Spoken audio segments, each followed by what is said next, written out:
Supremo Tribunal Federal retoma daqui a pouco o julgamento da ação penal contra o senador Ivo Cassol, do PP de Rondônia. Ele é acusado de participar de um esquema de fraude em licitação quando ainda era prefeito de Rolim Moura, cidade do interior do estado. Por enquanto, só a relatora do processo, a ministra Carmen Lúcia, votou. A ministra Carmen Lúcia votou pela condenação do ex-prefeito de Rolim de Moura, no interior de Rondônia, Ivo Cassol, e do então presidente e vice-presidente da Comissão de Licitação do município, Salomão da Silveira e Herodi Antônio Mate. Para ela, há provas de que houve fraude em licitações de 1998 a 2002. Eles teriam fracionado os valores nos editais para poder optar pela modalidade convite e não tomada de preços, como determina a lei. Nos mesmos períodos, de modo a se manter a modalidade convite, quando a globalidade dos valores e a natureza dos serviços similares, quando não os mesmos, impunham, nos termos dos artigos 8º e parágrafo 5º do artigo 23 da Lei de Licitação, a modalidade de tomada de preços. Com relação aos donos das empresas que venceram praticamente todos os processos licitatórios e foram citados no processo, a ministra votou pela absolvição, também pelo crime de formação de quadrilha. Este crime pressupõe mais de 3 pessoas. Então, independente de ter havido ou não um liame com estabilidade para a prática de crimes que tivesse sido formado, eu não tenho como impor qualquer condenação a todos, neste caso. A denúncia do Ministério Público Federal aponta que o hoje senador e ex-prefeito Ivo Cassol teria liderado um esquema de irregularidades. 8 empresas teriam sido escolhidas em quase todos os processos licitatórios para realizar as obras calculadas em aproximadamente 8 milhões de reais. Exames periciais realizados nos processos licitatórios, nos quais figuram sempre algumas das empresas referidas em regime de alternância, atestam que em todos eles o processo foi viciado. Ivo Cassol teria ligação com as empresas e parentesco com os sócios. O Ministério Público Federal reforçou que tudo está provado nas estatísticas. Os valores são bastante altos, quer dizer, valores que poderiam ser pagos a outros, se houvesse licitações corretas, se houvesse licitações em que praticamente já se soubesse quem ia ganhar, porque era só um bloquinho, ganhava quase tudo, 75%. Ao se pronunciar no plenário, a defesa negou que o então prefeito tenha agido contra a lei. Afirmou que a denúncia não tem fundamento e é baseada apenas em especulações e questionou a legitimidade do Ministério Público de investigar. As mentiras deslavadas e as estatísticas.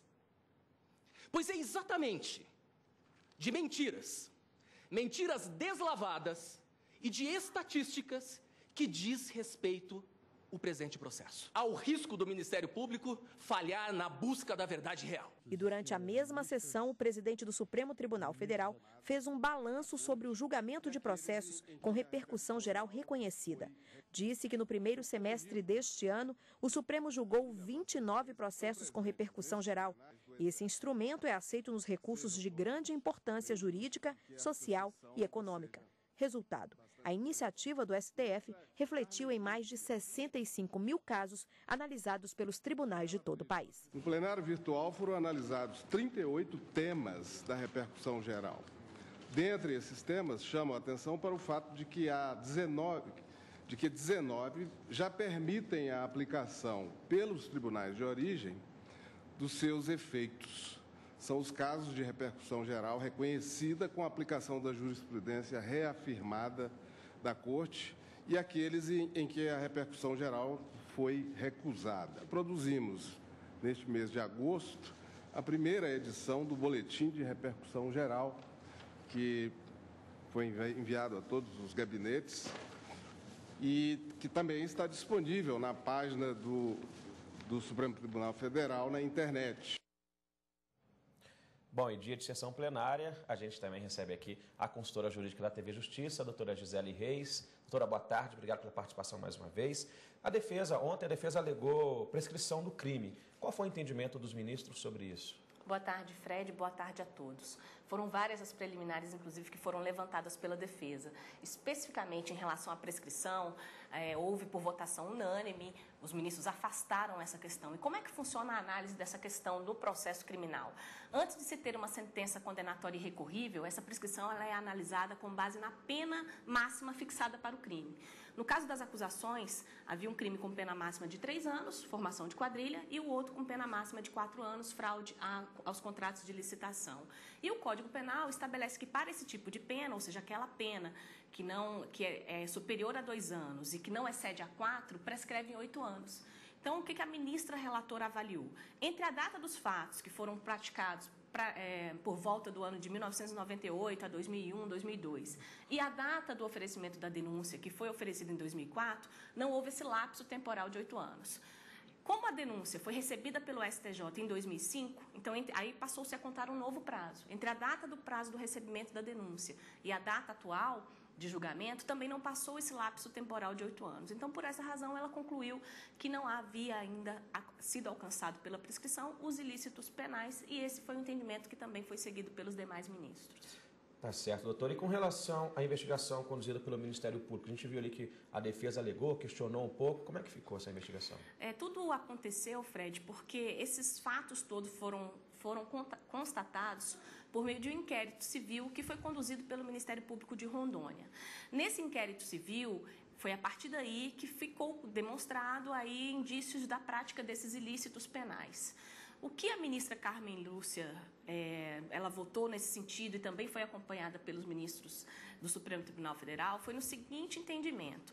Quando o Ministério Público atua dentro da sua legitimidade, dentro da sua atribuição, e é a atribuição do MP conduzir inquéritos civis, todas as investigações que foram, todos aqueles objetos de investigação que foi possível colher dentro desse inquérito civil, eles podem lastrear uma ação penal, porque o Ministério Público atuou dentro daquilo que ele poderia fazer. Então, o inquérito civil, ainda que se constate a ocorrência de crimes, não há necessidade de um novo inquérito policial para comprovar os mesmos fatos que já foram comprovados no inquérito civil. Por essa razão foi afastado. É o primeiro da lista hoje da pauta? É o primeiro da lista, então certamente os ministros prosseguirão, né? Houve o voto da ministra relatora em relação ao mérito, agora o ministro revisor, que é o ministro Dias Toffoli, irá proferir o seu voto e logo em seguida os demais ministros. Nós temos mais assuntos na pauta de hoje do Supremo, 2 recursos extraordinários questionando o artigo da Lei de Contravenções Penais também podem ser julgados hoje.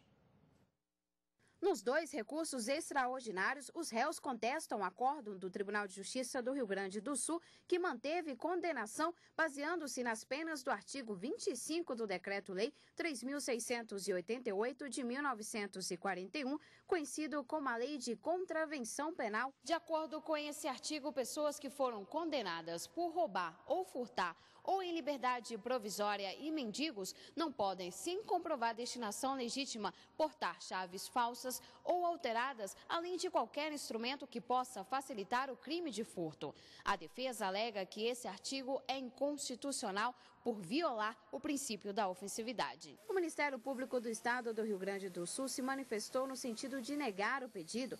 O STF reconheceu a repercussão geral do caso. O relator dos recursos extraordinários no Supremo é o ministro Gilmar Mendes. Doutora Gisele, qual argumento tem sido utilizado pela constitucionalidade desse dispositivo?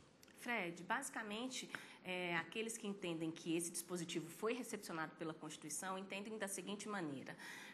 A lei de contravenção penal, ela identificou esse ilícito a partir do momento em que aquela pessoa que é já condenada por furto ou por roubo esteja portando instrumentos usualmente utilizados na prática de furto. Mas é preciso demonstrar que não haja uma destinação legítima. Então, entendem que não basta ser só condenado por crime de furto ou de roubo para ser condenado nas penas da contravenção penal. Haveria necessidade de demonstrar a posse legítima do bem. Então, que por essa razão ele seria constitucional. Mas há quem entende pela inconstitucionalidade. E os argumentos de quem entende pela inconstitucionalidade é a ofensa ao princípio da presunção de inocência, que a própria legislação estaria dando um caráter discriminatório na medida em que estabelece um tratamento diferenciado para aqueles que já ostentam condenações criminais.